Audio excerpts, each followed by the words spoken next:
ब्रह्म पुराण कथा में सभी भक्तजनों का हार्दिक स्वागत है। ओम नमो भगवते वासुदेवाय नमः।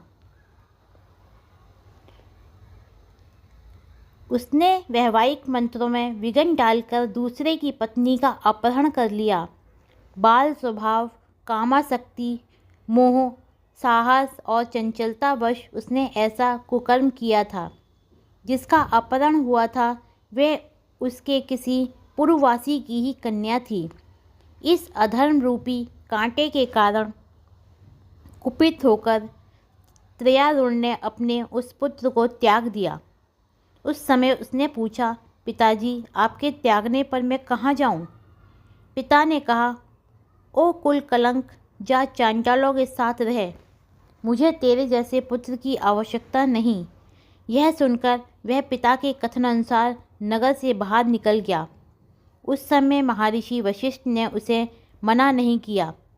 वह सत्यव्रत चांडाल के घर के पास रहने लगा। उसके पिता भी उस वन में चले गए। तदंतर उसी अधर्म के कारण इंद्र ने उस राज में वर्षा बंद कर दी। महातपस्वी विश्वामित्र उसी राज्य में अपनी पत्नी को रखकर स्वयं समुद्र के निकट भारी तपस्या कर रहे थे। उनकी पत्नी ने अकालग्रस्त हो अपने मंझले और सुपुत्र के गले में रस्सी डाल दी। शेष परिवार के भरण पोषण के लिए 100 गायें लेकर उसे बेच दिया। राजकुमार सत्यव्रत ने देखा कि विक्रय के लिए इसके गले में रस्सी बंधी हुई है।